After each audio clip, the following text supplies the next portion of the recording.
But yeah, I was going to say, like, that paralysis of modern DAWs led me to modular, and I had this self-imposed rule. And my rule was I was only going to make DIY modules, so I made a hex mix. A couple of oscillators, and I had a Moog D-Sam, actually. Anyway, bizarre collection of strange things that fit together.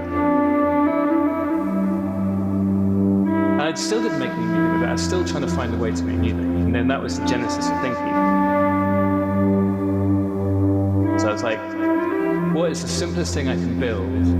I know, sawtooth oscillator and a touch, you know, that responds to your touch in a pressure sensitive way. So I built that in like one day. And I put it up on Twitter or YouTube or something. You know, so me and my daughter, I'm in my pajamas, I think, in that video. Look, I've made a thing that goes beep when you press it.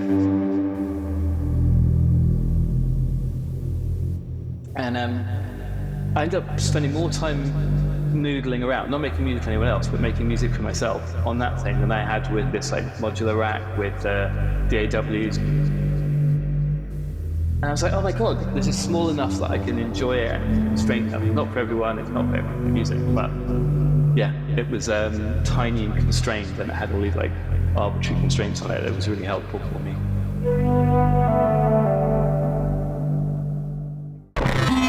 If I ask you what is in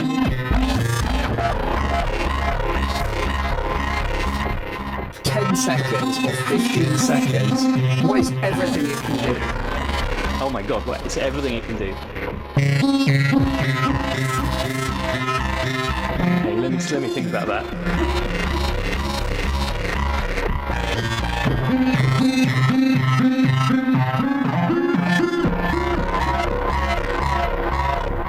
So, Plinky is a 16 oscillator, sawtooth, plus granular sampler, plus sequencer in a box with Eurorack connectivity. And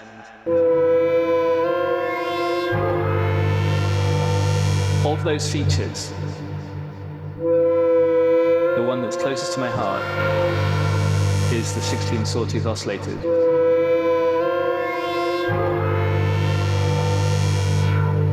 Because they're digital, but they're connected very intentionally to a very rough and ready, very analog touch sensor matrix.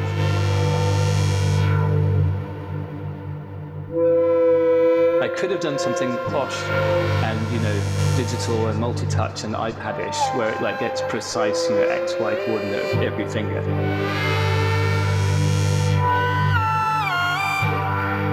But in fact, it's very old 1970s bootlet-esque, 2 metal strips per string. So Plinky is weird in that it's arranged as 8 strings.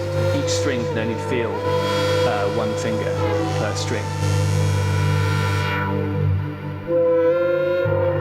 And so I wrote the whole architecture of the synth around this very wonky, very analog way of measuring where your finger is on the strip, which can be a bit frustrating when you don't hit the buttons.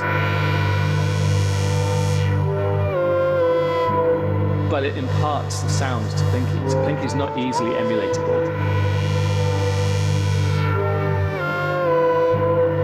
Because it has this kind of very direct connection to your finger. Even though you're driving a digital oscillator, you're doing it with this like completely ropey. And that's the magic of Plinky. Plinky does a lot of other things, which is why I haven't taken 15 seconds. But none of them matter.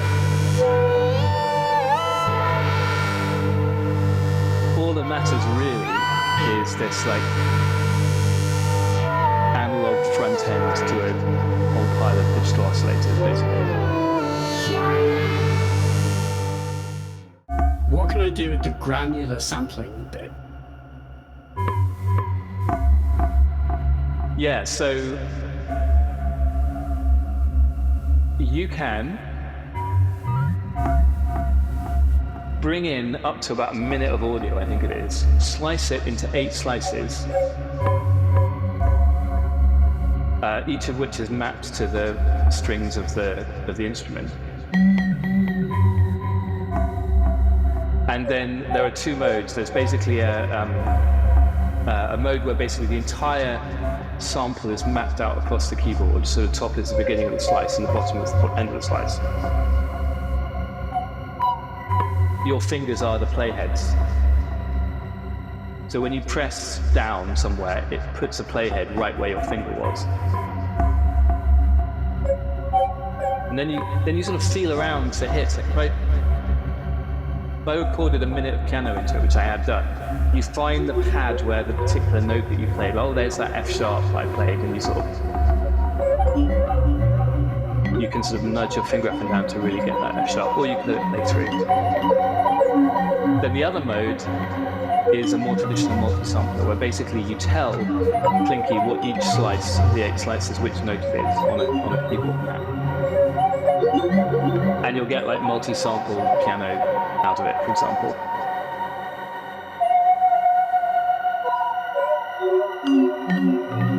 With granulation if you want, like, you know, it's all of the things.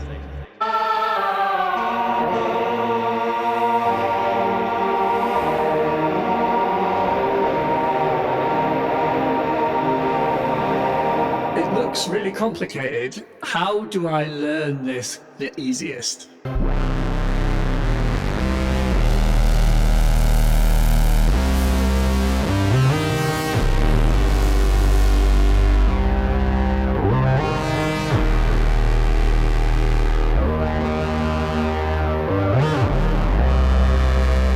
The best way is to switch it on.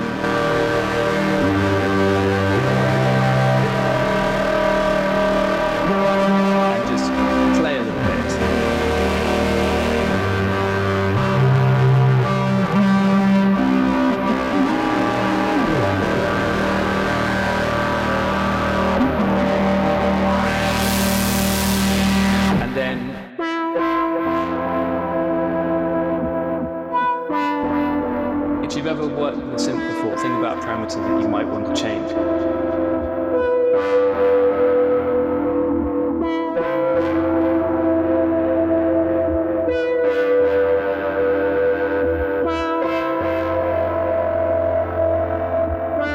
And you find it on the panel. And there's like probably 3 or 4 that you'll come to love, and you just remember where they are.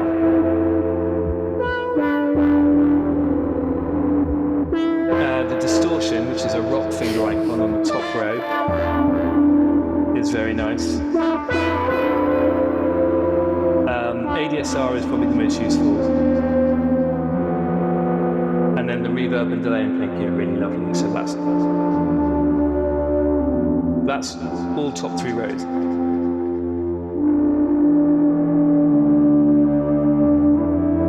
So the top row is the sounds, the second row is the envelope, the third row is the effect. And that's probably all you need, Plinky.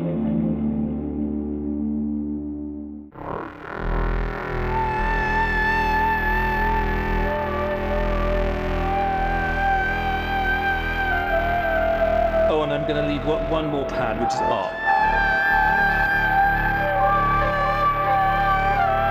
You just tap that one to switch the arpeggio to roll off.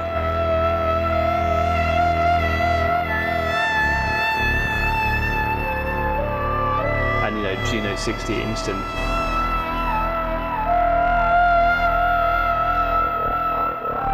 Thanks very much, I'd like an arpeggio.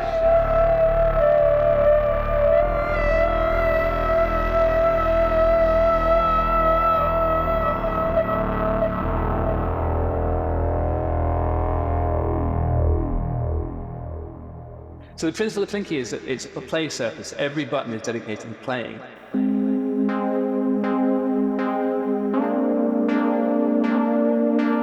Unless you press one of these 2 shift buttons.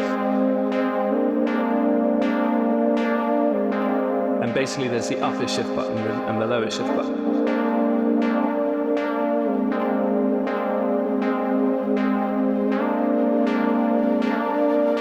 So you press the upper button, the upper shift, and then you press the pad with a tag. And now the encoder is the amount of attack. If you want to do it with an encoder, or you can do it with this analog slider on the left edge, which is always dedicated to editing the last parameter.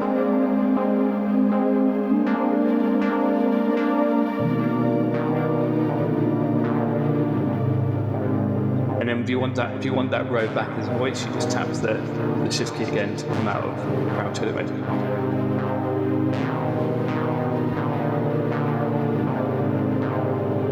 So all of this surface is always playable. So yeah, so tap thing, tap parameter, twiddle.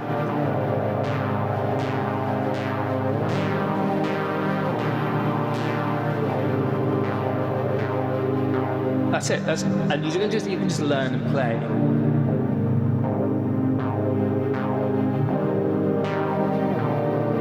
But for example, the distortion amount and the envelope is enough to really get into it.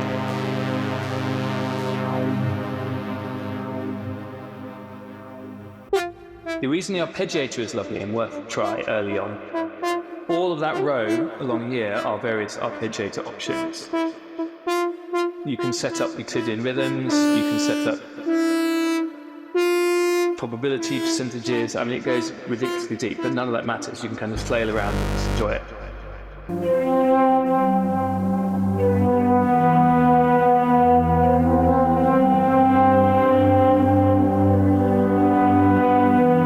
My favourite is octave.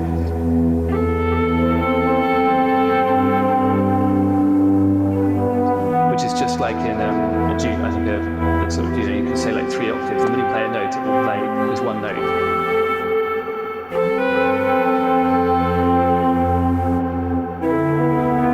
It will play 3 octaves of it.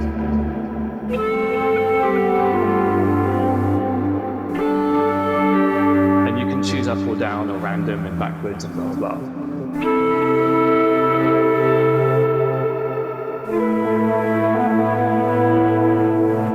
And what's interesting about the arpeggiator is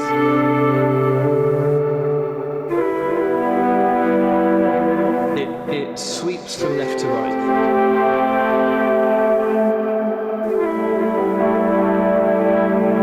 And if you set the direction ping pong or random, it will sweep in different directions.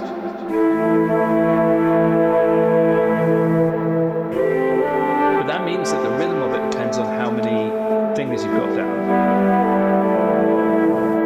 What I'm trying to say is, on a normal keyboard, the arpeggiator sweeps up the MIDI note. Plinky's going left to right on your keyboard. The pitches could be up and down. I could do a very high note on the first chord and a very low note on the second. So it just has a different feel. You don't think about any of that when you're planning it. None of that matters. But it just means that a Plinky arpeggiator feels like a Plinky arpeggiator. Of the advanced features that you referred to,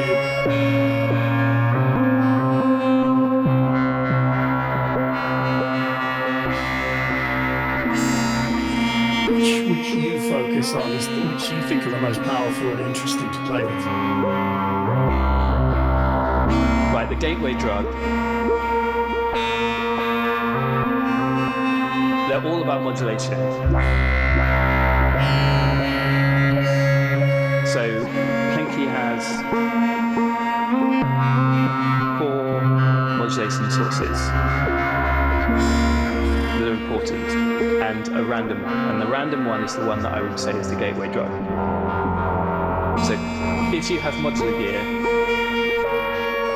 you can plug 4 voltage inputs into A, B, X, and Y. Okay, so if you haven't plugged anything in, they're still useful because there's an LFO for each of those.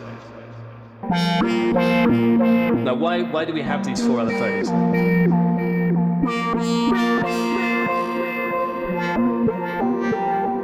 Because every parameter on the entire Plinky can be modulated by these 4 things.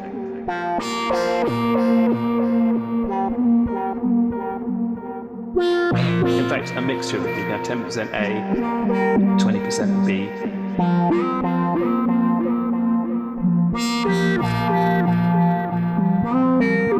Now, what's the first modulation you should do? in order to get into modulation? And the answer is it's not actually ABOXY, it's the random source. So every time you press a note, for every single parameter separately, there is a sample and hold. So I think that means it's got like 200 sample and holds in it. So you dial in an amount of random, which is the dice. The bottom right pad is the dice. That is your friend. That is analog weirdness fire. If you want every note to be imperfect, you dial in a bit of random dice onto it. So let's say we wanted to put random dice onto the attack type, so you get random attack.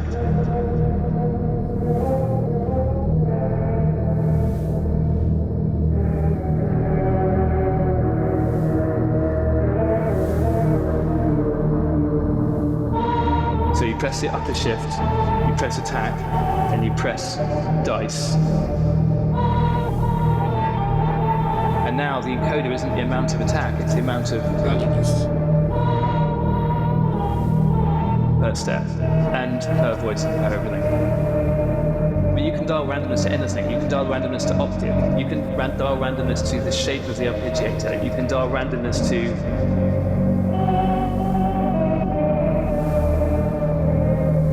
scale, which is completely bonkers, because then you go from pentatonic to chromatic on every step.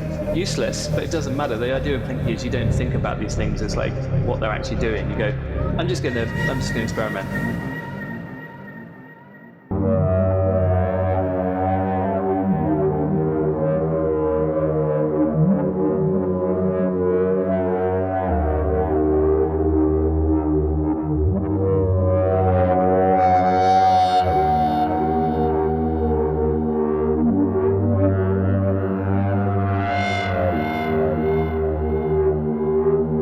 And it outputs useful voltages immediately. So if you also have a Eurorack, it's kind of duophonic. I made a bunch of weird choices, but I stand by them.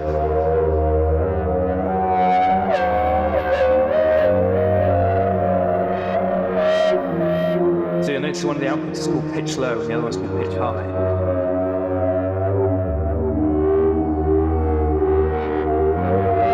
Pitch low is always the lowest note you're playing.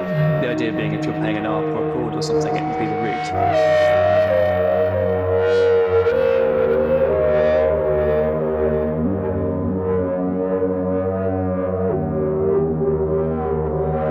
And then pitch high is the highest note you're playing, so it's like low note priority and high note priority.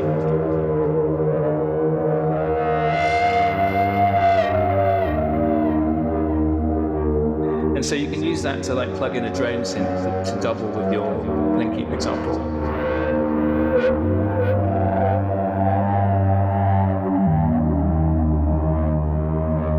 And you've also got pressure and other outputs, which just means that you can run parallel voice if you want to.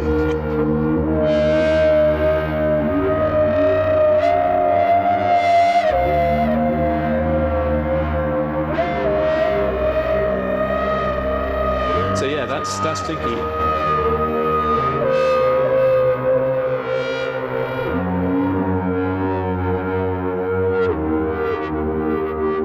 You know what? When I played, the acid test, because you told me originally.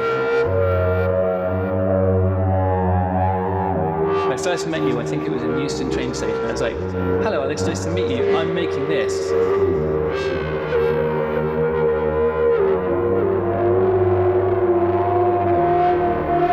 Holy moly, that's too complicated.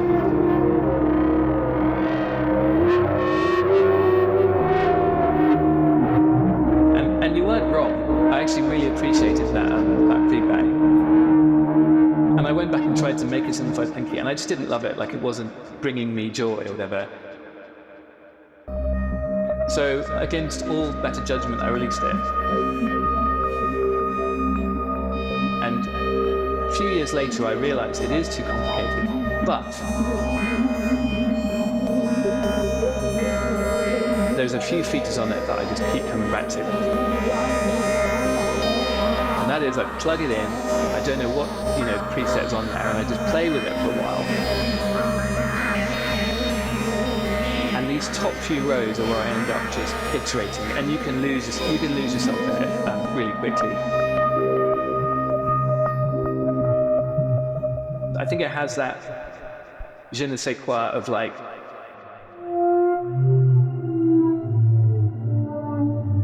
oh, I'm enjoying myself and I've just lost half an hour and I had no idea.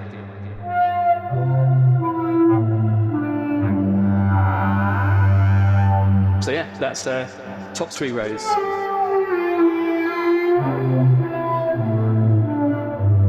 And the art are your friend, basically.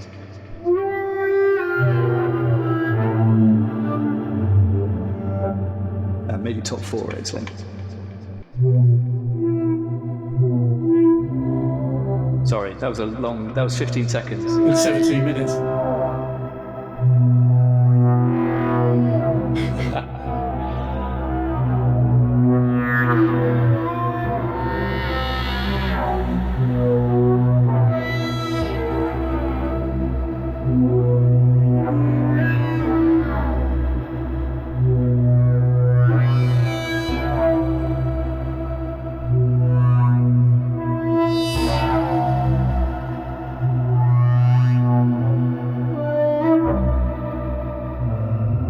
I don't know how you make a video on this.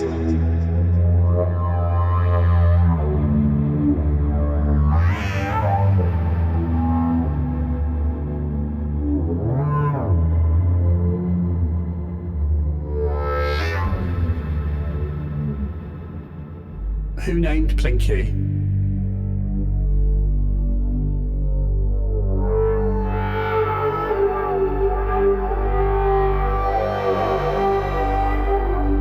My daughter did.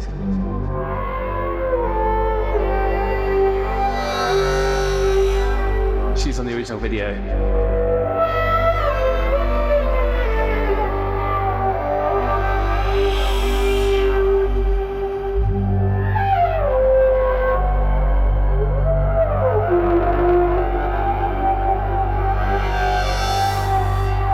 She was 6 at the time, now a teenager.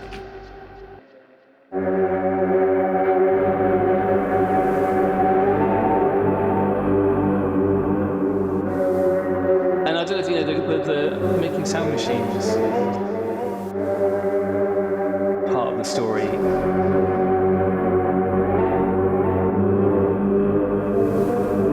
It's kind of cool. Which is that they made the original build video for like out of nowhere, it just appeared. I released Plinky. And they were like, this is pre-COVID, or maybe the beginning of COVID, and they're like, here's a build video, beautifully shot. I was like, holy crap.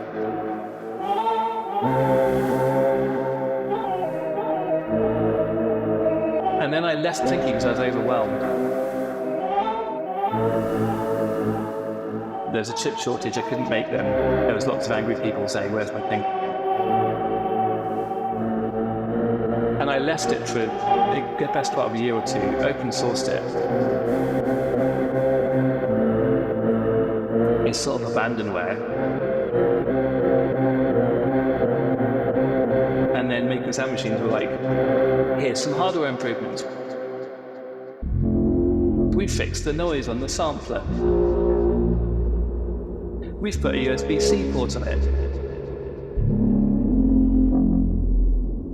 We put MIDI in from the expander and we put it on the main thing.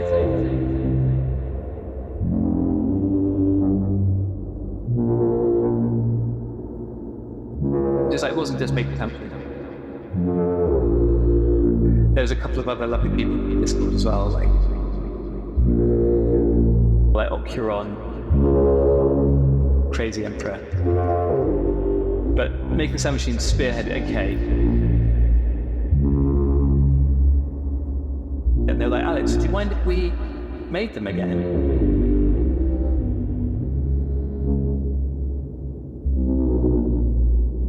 I said, that'd be amazing, that'd be wonderful.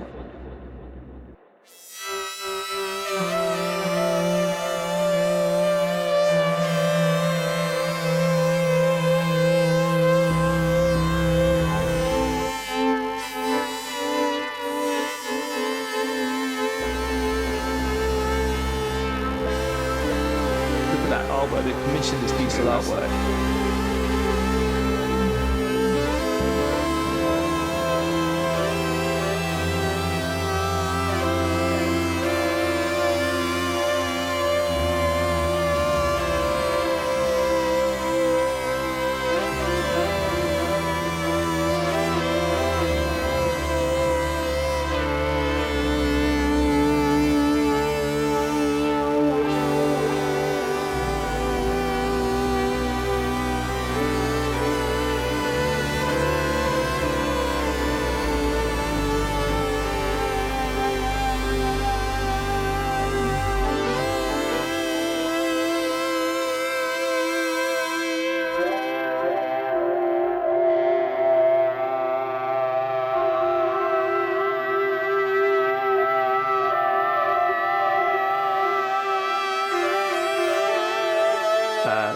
It's meant to be the spider, I think, is Plinky, the giant monster she's sitting on is Plinky, and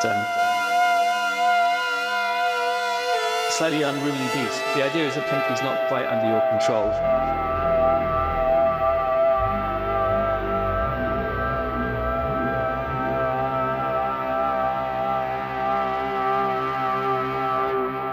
Yeah, there you go.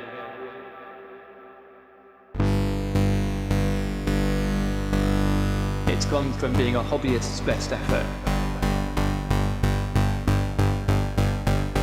to being people who know what they're doing, coming in and just sort of fixing my mess, basically.